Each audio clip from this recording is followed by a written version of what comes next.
G'day guys, welcome back to the channel, and today of course we are here to preview round 19. Probably not as big a blockbuster round as it was last weekend, but we still have a lot of big matchups to cover. So we're going to be covering the 4 big matchups over the weekend, and we're going to be starting with the Friday night game between the Lions and the Dogs at the Gabba. Brisbane coming off a very good win against the Blues, while the Dogs are coming off a pretty bad defeat against the Crows. Now the Bulldogs will continue to be dragged through the mud through the rest of the week in the media, as they've failed to beat a top 8 side throughout the season so far, except against the Giants earlier in the year.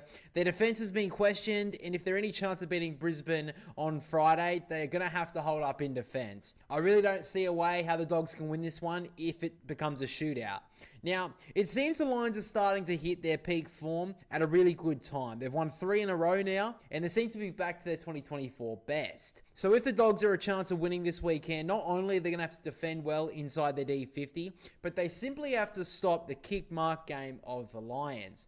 If the Western Bulldogs can turn this game into a bit of a scrap, then I think they may be able to cause a bit of an upset. However, I really can't see a way where the Bulldogs can win this game after last week's performance against the Crows. I've really lost a lot of trust on the Bulldogs and their ability to beat teams inside the top 8 or the teams that are in finals contention. But that hope can be restored if they can knock off the Lions this weekend. Now, I mean, obviously, I'm picking the Brisbane Lions at the Gabba Friday night. I think they're hitting peak form. They're one of my contenders this year, going into the end of the season. I think they're hitting their peak form right now. So I'm picking the Lions. Now, my brother has picked the Brisbane Lions as well. He said they've won 3 of their past 4 games against the Western Bulldogs. The Lions defense should be able to line up pretty well against the Dogs forward line, and the Dogs have really struggled against top 8 teams so far this year. Really can't trust them winning at the Gabba. So me and my brother both tipping the Lions. Next up, it's the battle of the cellar dwellers, the West Coast Eagles up against Richmond. Probably the first time this year we've actually been covering the West Coast Eagles in a tipping video. However, I wanted to cover this game because it is against the bottom 2 teams. Now, both teams are coming off pretty good games last week. The Eagles taking it up to Port Adelaide for 3 quarters or so, while the Tigers are coming off a win against the Bombers.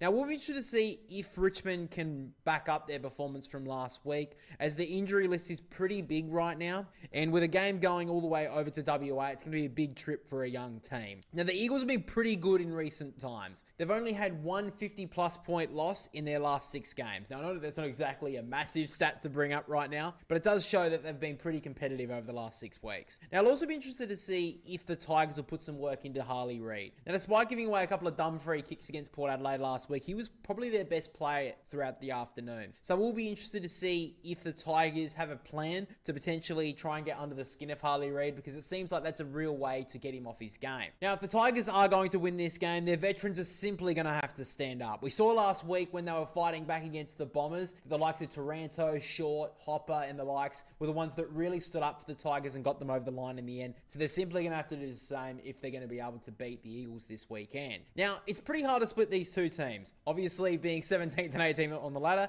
it's going to be a bit difficult. However, I'm going to be picking the Eagles for 3 reasons. 1 is the fact that this is being played in WA. 2 is the fact that the Eagles have been pretty good against pretty decent opposition in the last 6 weeks. And 3 is, even though the Tigers won last week, their form before that point has been very poor. Since their bye in round 14, they've been smashed 3 weeks in a row. So I think they look a little bit tired for mine. And with the mounting injury toll for the Tigers, I just can't see them being able to kick a winning score against the Eagles here. So I think the West Coast are going to get their 2nd win of the season.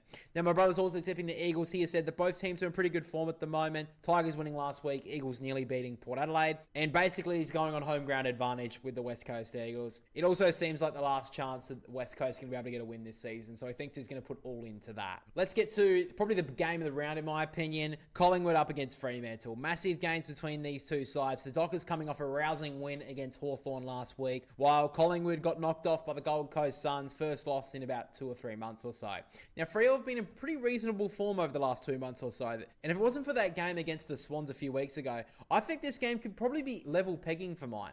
Now, on Collingwood's point of view, yes, they lost last week, but they didn't score for 2.5 quarters, and they still nearly knocked off the Gold Coast. So I still think they're the team to beat. Now, I think there are two massive matchups going into this game. For the Dockers, it is who goes to Nick Dacos. Now, in recent times, we've seen Corey Wagner play a negating role on some of the stars of the competition, and he did play this role against Dacos earlier in the season with success, as he kept him to 18 disposals and pretty low impact. So I think that matchup will happen once again. Now, I think on the Pies' point of view, I think they have to go after Caleb Sarong. I really don't know how many times I have to say this. I think maybe some clubs just start tuning into the tips or the preview to this channel every single week, because this is the third week in a row I've had to say this, that if you stop Sarong, you stop Fremantle. Now, the Swans took that advice, took that on board, and they beat the Dockers 2 weeks ago. While Hawthorn last week let him play his natural game, and in the final quarter when the Dockers overran the Hawks, Caleb Sarong was instrumental in that comeback. He had 6 disposals, 4 tackles, 3 clearances, 2 inside 50s, and was massive for Fremantle. So I think to make an absolute certainty of Collingwood winning this game, I think they need to take down Sarong. Now, the Pies aren't exactly known for playing any type of negating role on midfielders or any opposing players for that matter. So I don't know if they're going to go down this route. However, if they do decide to do this, I think Ned Long could probably take accountability for Sarong,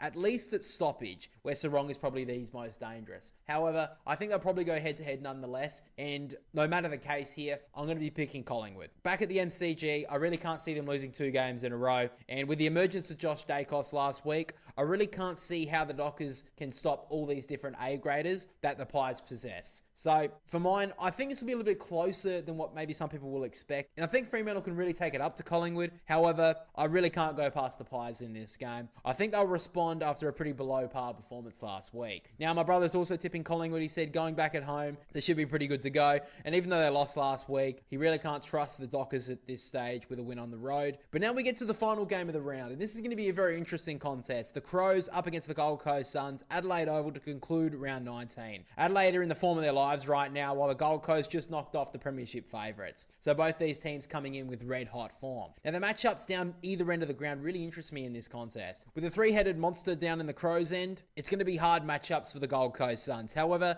it does seem that the Gold Coast will likely get back Sam Collins this week, which is absolutely massive. Now on the matchups that the Gold Coast defends the Crows forwards, I'm going to say that Mac Andrew will go to Riley Philthorpe, Collins goes to Fogarty, Powell probably goes to Walker, and then Euland will go to Rankin. The reason why I say that Andrew will go to Philthorpe is on the height more than anything. However, if it becomes a more powering of 1v1, I think that Andrew will struggle, which probably means that Sam Collins will have to go to him. Now down the other end though, Jordan Butts will most likely miss with that collapsed lung injury. Really sad news for him. So I think that Nick Murray will come in, playing pretty decent in the reserves for Adelaide. So in my opinion, the matchups down Gold Coast end, I've got Keane on King, I've got Worrell on Walter, Murray on Reid, and Michael Annie to Ben Long, who has been very underrated so far this year for the Gold Coast. Now, I think it will be tough for the Crows defence to sag off their opponents because the Gold Coast have a lot of avenues to goal, but they held up pretty well against the Bulldogs last week, so I think the Crows defence just keeps on going from strength to strength. Now, Adelaide didn't go after the Dogs midfield last week. However, I don't know if they'll be able to have that same luxury against the Gold Coast this week, especially if Rowell and Anderson get off the chain and have as big an impact as they did against the Pies last week. Now, I think Peatling could take the job on one of them if needed, but if the Crows go for a hard tag from the get-go,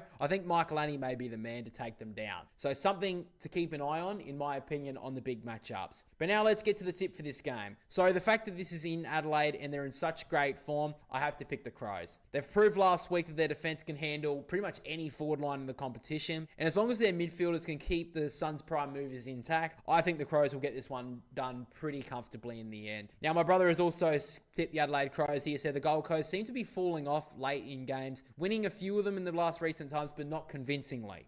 And in their last quarters, it is a real concern for the Gold Coast. And if that happens against Adelaide, they won't be able to stop the Crows from scoring, and the crowd will keep them up and about, which the Adelaide Oval crowd are always up and about for these types of games. So, a couple of big games coming up. Let's get to our full tips for round 19, of course. And my tips are the Giants to beat Essendon, Brisbane to beat the Dogs, Hawthorn to beat Port Adelaide, the Swans to beat North Melbourne, Melbourne to beat Carlton, West Coast to beat Richmond, Geelong to beat St Kilda, Collingwood to beat Freo, and Adelaide to beat the Gold Coast. And my brother's full tips for round 19 are the Giants to beat Essendon, Brisbane to beat the Western Bulldogs, Hawthorn to beat Port Adelaide, Sydney to beat North Melbourne, Melbourne to beat Carlton, West Coast to beat Richmond, Geelong to beat St Kilda, Collingwood to beat Fremantle, and Adelaide to beat the Gold Coast Suns. So me and my brother have both tipped the same this week, but now let's get to our certainty picks for the round. My brother has picked Geelong to beat St Kilda, of course the Cats losing to the Giants last week, and I am going with the Pies to beat Fremantle, of course Collingwood losing to the Gold Coast last week. Now just want to quickly mention regarding the certainty tips that my brother this year has got 7 wrong, I have got 6. So I just wanted to remind you guys, because every couple of months I like to remind you that the certainty tips are before the end of the season, that all the certainty tips me and my brother get wrong, that we'll be eating a chili for every single wrong tip that we get for certainties, and that will be happening on the live stream for the Boundary Riders votes at the end of the season. If you guys watch the review, you understand what I'm talking about. But guys, with that being said, finally, let's get to the tipping competition for the channel. And with all the big games over the weekend and, you know, different tips going either way, the top 3 remain the same. Leviticus is on top with the 117. Braxton View is in second, and I am in third. The boy from SNB is in fourth, 1 tip behind me and Braxton. So the incredible Sulk did get 8 this week with his Joker. Didn't really use that Joker very wisely. I don't know why you guys didn't use it a couple of weeks ago, because it was a real easy round for mine. That's how I got perfect tips, and that's how I'm still in this competition. But with all those big tips and that, nonetheless, all the top 4 got 5 tips. And it wasn't all the same tips. We all didn't tip the same. I'm really glad that you guys aren't copying me to just keep in front of me, the 2 of you sitting on top. But nonetheless, it is a pretty close tipping comp. We've got the top 5 probably in the race at this stage. The incredible Sulk did jump up into 5th spot after using his Joker, so he does keep his hopes somewhat alive. 7 tips behind is going to be tough though. The boy from SNB, 5 tips behind Leviticus. That's also going to be tough. Me and Braxton may have a chance here, but 4 tips is still pretty tough. Leviticus sitting in the prime spot right now. He is the clubhouse leader, so to speak. But guys, that's pretty much all we have for the preview to the new round, round 19. Of course, we're getting right to the pointy end of the season now, so make sure to let me know down below your tips going into round 19, of course. Make sure to let me know if you think there's an upset brewing or what you think about the upcoming matchups. And if you haven't already, make sure to check out the latest video essay on the channel, taking a look at the worst AFL teams in the history of the AFL. If you want to check that out, the video's here right now.